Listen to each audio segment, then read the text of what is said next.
کہ میں نے تمہیں پیدا کیا، پھر تمہیں مختلف انداز میں رکھا، اور پھر تمہارے آنے کا راستہ آسان فرمایا، اور پھر تمہیں موت عطا کی، اور پھر تمہیں قبر میں اتارا گیا۔ ہم پچھلے جمعے اس بات کی طرف توجہ دلا رہے تھے کہ قبر اور بت میں بڑا فرق ہے۔ کچھ لوگ جو اپنی ناسمجھی کی بنیاد پر یا کسی اور بنا پر قبر اور بت کو ملا دیتے ہیں کہ قبر اور بت ایک جیسے ہیں، لیکن در حقیقت وہ ایک جیسے نہیں ہیں۔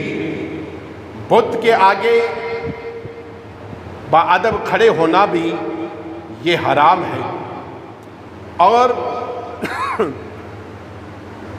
مردے کو اللہ نے یہ شان عطا فرمائی، اور ایک بندہ مومن کی یہ عزت اور تکریم ہے کہ وہ اسے مرنے کے بعد اس کی عزت کے ساتھ اسے غسل دیا جائے، کفن پہنایا جائے، پھر اس کی نماز جنازہ ادا کی جائے، اور پھر اسے قبر میں اتارا جائے۔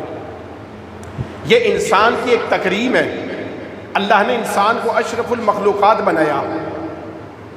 اگر انسان کی یہ تکریم اور یہ عزت نہ ہوتی تو جانور میں اور انسان میں کوئی فرق نہ ہوتا۔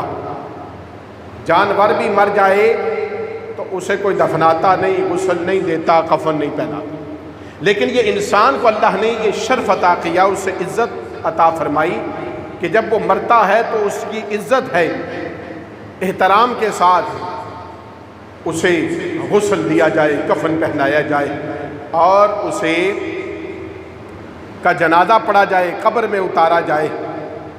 اور جب انسان کی نماز جنازہ ہو جائے تو پھر اسے وہ جگہ آنی ہے جسے قبر سے تعبیر کیا جاتا ہے۔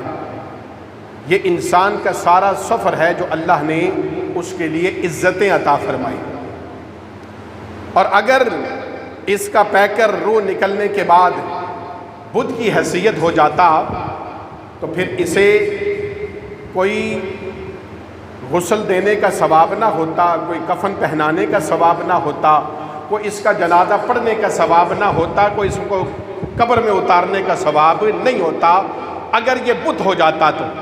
لیکن وہ مرنے والا بت نہیں بلکہ وہ انسان تھا، اللہ نے اسے عزت اور شان عطا فرمائی ہے۔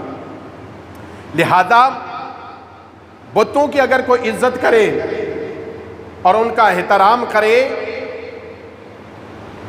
اور ان کے سامنے ہاتھ باندھ کر کھڑا ہو جائے، انہیں غسل دے، کفن پہنائے، تدفین کرے، تو اتنا اہتمام کرنے والا اگر ایماندار ہے تو وہ ایمان سے خارج ہو جاتا ہے۔ اگر بت کے ساتھ کوئی سامنے کھڑا بھی ہو جائے، احترام کے ساتھ بت کے سامنے ہاتھ باندھ کے کھڑا بھی ہوگا تو یہ بھی شریعت نے اسے حرام قرار دیا ہے۔